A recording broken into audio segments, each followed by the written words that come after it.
uno empieza ahí a preguntarse qué pasa con Piñera. Y, y además hay una cierta disposición a ser querido. Él quiere ser popular, quiere terminar su mandato como alguien que termina arriba en las encuestas.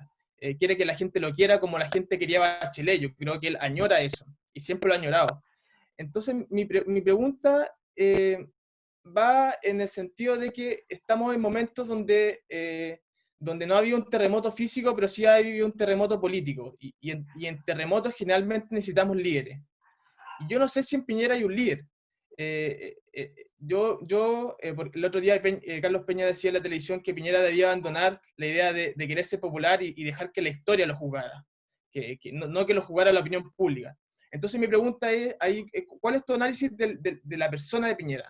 De cómo él se relaciona con la institución de la presidencia, si el segundo piso ya no funciona, si él ya no le hace caso al segundo piso, o si más bien ahora puede enmendar el rumbo y volver a mostrar esa virtud pública que necesita un presidente.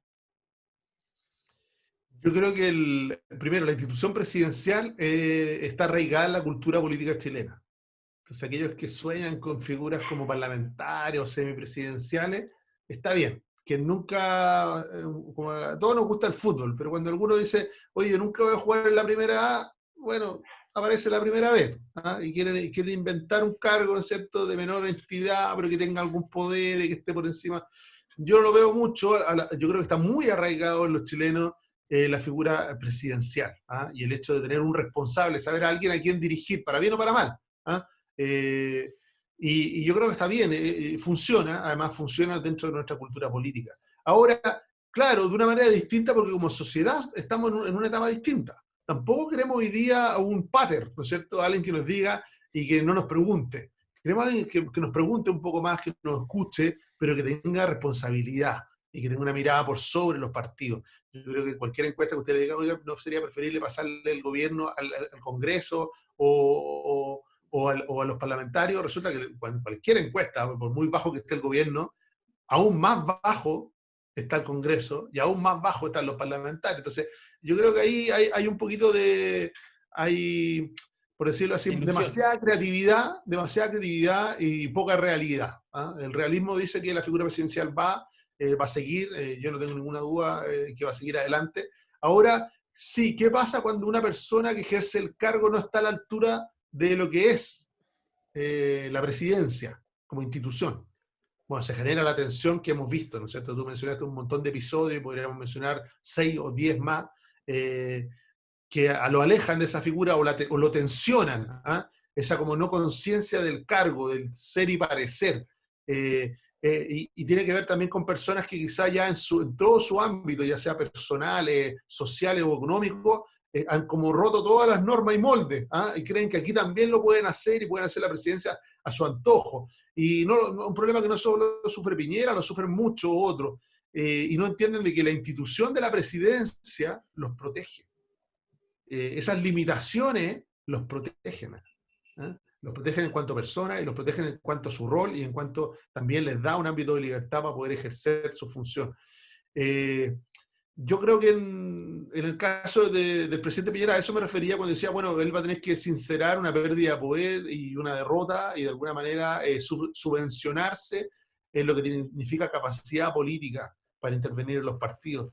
Yo creo que el primer paso es reordenar Chile Vamos y eso pasa por un nuevo trato entre el presidente, su gabinete y los partidos. ¿Ah? Eso es así. Uno podrá mirar hacia atrás y siempre es más fácil ser general después de la batalla. ¿Eh? Porque quizá para algunos tuvo mucho sentido esto de la dupla Blumel-Briones. Pero más allá de los talentos personales de cada uno, yo creo que las dudas de Blumel de no querer ser el ministro del Interior, nunca quiso ser, se lo notaron mucho también en el ejercicio del cargo. ¿Ah? Él mismo yo creo que olfateó que no era correcto que un partido, el más pequeño de la coalición, terminara gobernando. Yo creo que eso fue un error. ¿Ah? Era sobreexigir un partido nuevo, un partido pequeño como Evópolis. No era justo para Evópolis aparecer como el único partido oficialista, sobre todo ¿por qué? Porque a los dos grandes partidos, al no tener presencia sólida en la moneda, en el centro de decisión, ¿qué les pasó? que se sintieron liberados, ¿ah? Y empezaron a transformarse en oposición. Entonces, al frente había una oposición fragmentada y dividida, y resulta que el mal diseño, la mala dinámica del propio presidente, porque yo creo que la responsabilidad aquí hay que aprender, está en el presidente, no en sus ministros en este caso, más allá que los ministros, claro, aceptaron el cargo, quizá conociendo las dificultades que podían enfrentar. Sí, pero sí, yo estoy de acuerdo con que quizás se viene un cambio de gabinete muy, muy brusco, si uno quiere, como un cambio de rumbo de onda, girar el timón para poder enmendar el rumbo, pero por ejemplo, el gobierno de Sebastián Piñera, el gobierno pasado, estaba viendo una situación muy complicada al final del gobierno y hizo esa jugada que unos podrían llamar magistral, otros podrían llamar solo inteligente de traer a los pesos pesados, de traer a el Matei, de traer a Longueira, de traer Propio a todos esos, Chadwick, ¿no? a El traer a propio Chadwick Chadwick. que entró como vocero, terminó siendo ministro del Interior y que ordenó al gobierno.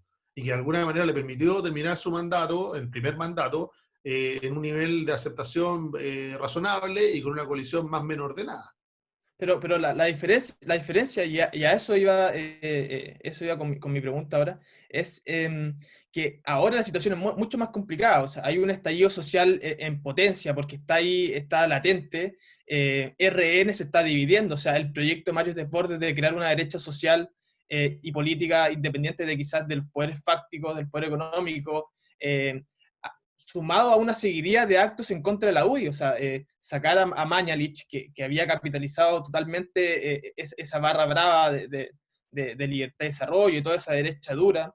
Entonces, incluso estoy muy de acuerdo con andar con Evópoli, o sea, por más que uno encuentre que Evópoli es un partido emergente que quizás tiene algún futuro, uno no puede gobernar con Evópoli. Entonces, las situaciones igual son disímiles. Entonces, quizás es una jugada arriesgada que yo creo que la tiene que hacer, pero quizás los efectos no van a ser los deseados. Entonces, ¿cómo ves tú ese análisis respecto a las diferencias con las que tuvo el gobierno del 2010? Mira, en la pizarra de cualquier entrenador del mundo, te dice, cuando tú vas perdiendo 2-0, tienes que tomar una decisión. ¿Ah? No puedes seguir igual. Y por lo tanto tienes que decirle, bueno, ¿qué pasa? ¿Voy con 3 delanteros? ¿Voy con 4 delanteros? ¿O, o hago algún tipo de ajuste? ¿No es cierto? Pongo 2 volantes de salida, algo tengo que hacer. Y yo creo que muchos que están esperando eso, mirando eso en el gobierno, decir, bueno, ¿qué va a hacer? ¿Qué cambios va a hacer? Y no tiene que ver con los jugadores que están en la cancha. ¿Eh? Esto no tiene nada que ver. Yo creo que, de hecho, el ministro Briones ha de tener un gran desempeño. Y yo creo que debería mantenerse el ministro Briones.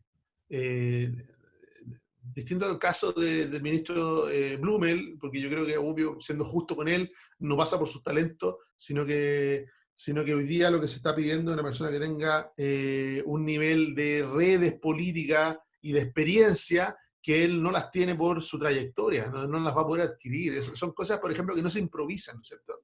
Ese nivel de compromiso de lograr alinear a un parlamentario, ¿por qué? Porque se tiene una relación de 10, 15, 20 años con él. Eso no se puede improvisar. No hay un café, no hay un almuerzo, no hay una gestión que pueda subvencionar ese tipo de relaciones. Y eso es lo que hemos visto que hace falta, ¿eh? Ese ascendiente que lo dan los años, ¿no es cierto? No es lo mismo que alguien que conoce ahí en la oficina, que ha cruzado un compañero con el cual ha cruzado un par de veces palabras, le dice algo, oye, tú deberías hacer esto, a cuando te lo dice tu amigo Lama, ¿no es cierto? A cuando lo dice alguien que ha estado contigo en todas, en las buenas y en las malas, te hace sentido de una manera distinta. Yo creo que en este proceso de reordenamiento va a pasar un poco por ahí. Va a ser tortuoso, sí, obviamente porque se cruzan, ¿no es cierto? Aquí hay muchos proyectos personales dando vuelta y que de alguna manera son parte del efecto de esta disociación o desorden. Pero de nuevo, la historia nos ayuda mucho a entender estos fenómenos. Así como Insulza, como ministro del Interior, logró salvar los últimos años de Frei y que terminara con un mandato más o menos ordenado, lo mismo ocurrió como secretario general, de hecho ni siquiera era ministro del Interior, era secretario general de la presidencia. Y desde ahí articuló, siendo el ministro más poderoso de la moneda, Insulza logró articularse y terminar el gobierno de Frei bien. Lo mismo logró Pérez Lloma respecto de Bachelet, Chadwick respecto de Piñera 1, o sea, tampoco es una figura tan inventada, ¿no es cierto? Está en las pizarras, está en los libros, es lo que se tiene que hacer, hay que subvencionar, equilibrar, traer talento. Y yo creo que en eso está el propio presidente y en eso está el gobierno, y yo creo que los partidos también tienen que hacer su propia mea culpa. ¿Ah? Aquí también esa falta de disciplina, aunque yo reconozco algo, yo creo que aquí la derecha fuera para quedarse en lo evidente y desecha lo importante. ¿Ah? Se va a lo obvio, ¿no es cierto? Claro, mira, hay 14 personas que votaron en contra del gobierno y vamos contra los 14. Ojo, ojo, porque aquí hubo errores del propio gobierno y sobre todo algo que a mí por lo menos en lo personal me duele muchísimo. Porque yo creo que si la centro derecha chilena ha sido gobierno 2 veces en los últimos 10 años es porque entendió algo, entendió que tenía que relacionarse con esa clase media que es el motor de Chile. Esa clase media que es insoportable como concepto para la izquierda no le gusta la clase media. Fíjense ustedes, como el concepto de clase media, la izquierda va a tratar de neutralizarlo o de alguna manera destruirlo en los próximos 6 meses. No solo porque Marx odiaba a la clase media, ¿no es cierto?, desde el origen, decía, es la única clase que no es clase social, obvio porque es heterogénea, tiene distintos intereses, hija de la movilidad social, no le funcionaba nada de su teoría con ello, sino que por sobre todo porque esa clase media es de alguna manera híbrida. Si fíjense ustedes, híbrida. El derecho a propiedad lo tiene arraigado, individualista en sus decisiones, no quiere esperar a nadie, quiere, esa plata es mía, yo la quiero usar, no tengo que preguntarle a nadie, yo me la gané, tienen que liberarla para mí. Toda esa lógica, por eso es que el nivel de apoyo que alcanzó el 10%. ¿No? Y esa misma izquierda se va a dar cuenta después, cuando quiera, si le hubiera dicho a esas mismas personas, le hubiera dicho, ¿sabe qué? Le vamos a quitar el 10% y vamos a hacer un gran fondo de compensación para todos los chilenos respecto a la pandemia. Ese mismo 85% hubiera sido en contra. La gente dice, perfecto, ¿usted quiere hacer un gran fondo para ayudar a los chilenos? Sí, pero con mi plata no. Hágalo con los impuestos, que también es mi plata. Pero bueno. Pero se siente menos como mi plata al final.